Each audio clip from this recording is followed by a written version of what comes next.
Hello दोस्तों, मैं विष्णु दत्ता और आप देख रहे हैं बी एस्ट्रोलॉजी 70। मैं यहाँ पर ज्योतिष और आयुर्वेदिक से रिलेटेड दवाइयाँ, उपाय और बीमारियों के बारे में बात किया करता हूँ। तो आज मैं बात करूंगा वर्षा ऋतु में आहार विहार की।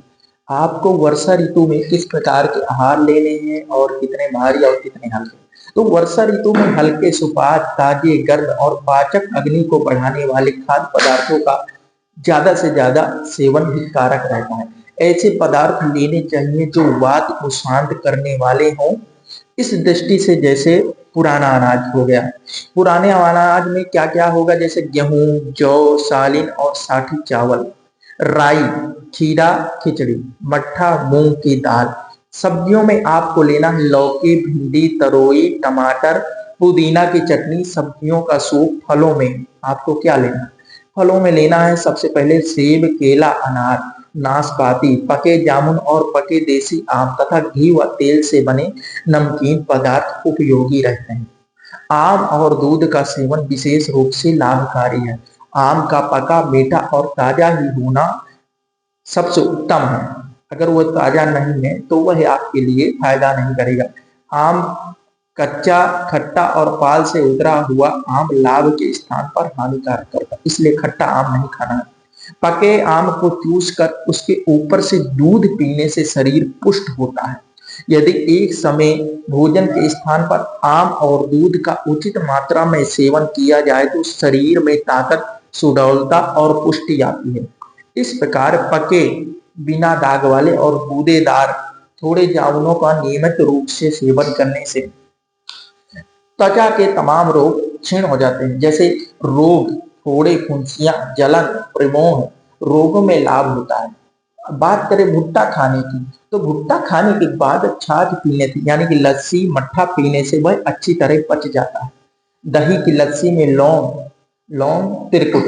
तिरकुट में तीन चीजें होती हैं: सौंठ, पिपली और काली मिर्च। सेंधा नमक, अजवाइन, काला नमक आदि डालकर पीने से पाचन शक्ति ठीक रहती है। बात करूं आगे, तो इस मौसम में आपको वर्षा ऋतु में लहसुन की चटनी व शहद को जल एवं अन्य पदार्थों में मिलाना है जो गर्म ना हो। शहद को आप मिला करके उसको पी लीजिए तो वह काफी उपयोगी रहेगा। इस मौसम में वात और कफ दोनों शांत करने के लिए कटु, अम्ल और क्षार पदार्थ लेने चाहिए।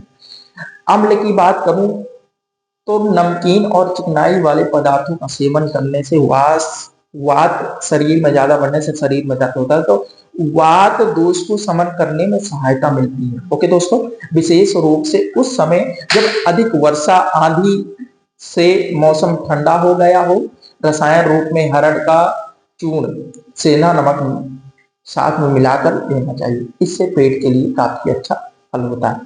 इस ऋतु में जल की शुद्धि का विशेष ध्यान रखना चाहिए। वर्षा का उचित प्रकार से संग्रहित शुद्ध जल उपयोगी रहता है, अथवा कुएं के जल का उबाल कर ठंडा करके पीना चाहिए। जल में तुलसी के कुछ पत्ते और फिटकिरी चावल के दाने के बराबर आपको उसमें मिला लेना है। पीस कर भी मिला सकते हैं, जिससे आपके घर में रखा हुआ जल शुद्ध हो जाता है।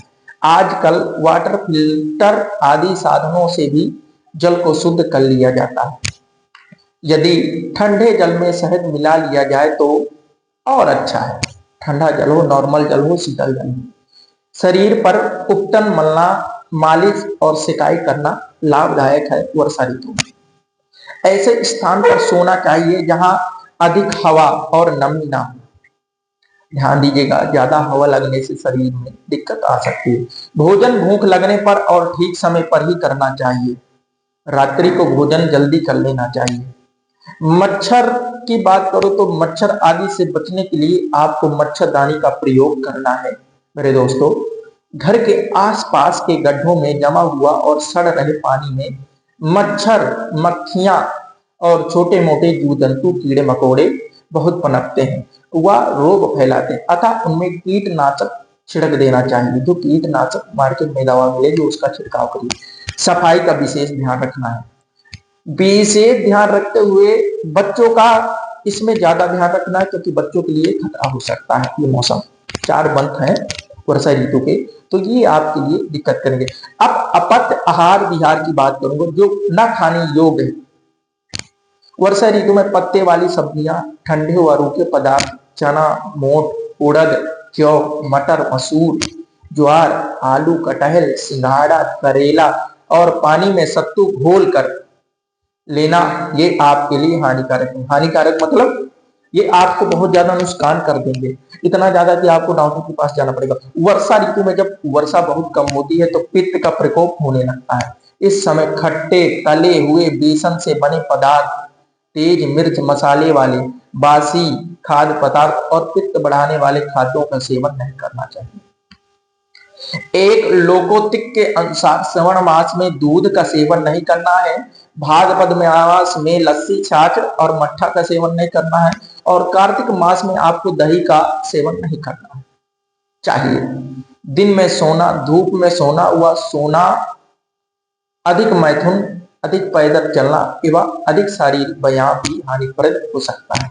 भारी भोजन, बार बार भोजन करना और खूब भूख न होने पर भी भोजन करने से बचना चाहिए। रात के समय दही मट्ठा तो बिल्कुल नहीं लेना है, जिससे आपके शरीर में वह पित्त की ज्यादा मात्रा ना बढ़े। दही तो लेना ही नहीं है।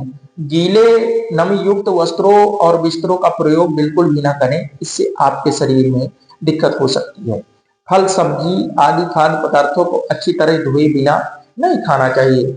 नदी, तालाब आदि का अशुद्ध जल, जहां तहां का दूषित जल आपको नहीं पीना है। हर जगह का दूषित जल आपको नहीं पीना है। खासकर इस बात का ध्यान रखना कि जब बादल छाए हों तब दस्त वाली दवाई का सेवन नहीं करना है। कुछ लोगों को दस्त का मतलब नहीं पता होगा, जो बार बार लेटरिन जा रहे हैं, टॉयलेट जा रहे हैं, पखाने जा रहे हैं, तो उनको दस्त की दवा नहीं लेनी। और खासकर आजकल शरीर में घमौरियों निकलने पर हम बहुत ज्यादा परेशान होते हैं, तो बर्फ का टुकड़ा लेकर के उसको उस स्थान पे मलना है, अथवा आप उसकी जगह कोई पाउडर ले सकते हैं या तो कोई अनुकूल औषधि का प्रयोग कर सकते हैं। इन सब उपयुक्त पथ्यों तथा आहार विहार का ध्यान रखते हुए मनुष्य स्वस्थ रहकर वर्षा ऋतु का पूरा आनंद ले सकता है।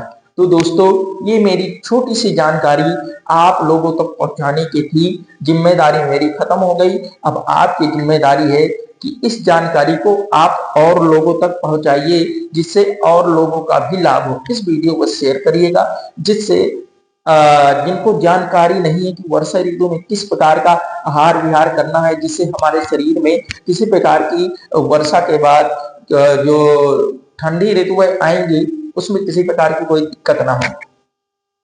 वर्षा ऋतु है, ये 4 माह की होती है। ग्रीष्म ऋतु अभी थी, वो निकल चुकी है। तो अब वर्षा ऋतु में आपको थोड़ा सा ध्यान रखना है। ग्रीष्म ऋतु में आप अगर आपने ध्यान दे लिया तो बहुत अच्छा। अब वर्षा ऋतु की बारी है, इसमें आपको ज्यादा से ज्यादा ध्यान देना है। तो दोस्तों, चैनल को सब्सक्राइब करिए और वीडियो को लाइक करिएगा, कमेंट करिएगा। किसी प्रकार कोई बीमारी की जानकारी चाहिए तो वो भी मैं बताऊंगा। आयुर्वेदिक से रिलेटिव है, होम्योपैथिक है। तो अगर आपको कुंडली भी दिखानी है तो आप मुझे कुंडली भी दिखा सकते हैं, तो मैं आपको एक अच्छी सजेशन दूंगा, जिससे आपकी ग्रहों की शांति होगी और आप जीवन में सफल बनेंगे। ओके दोस्तों, नमस्कार, चलते हैं, मिलते हैं नेक्स्ट वीडियो में। धन्यवाद।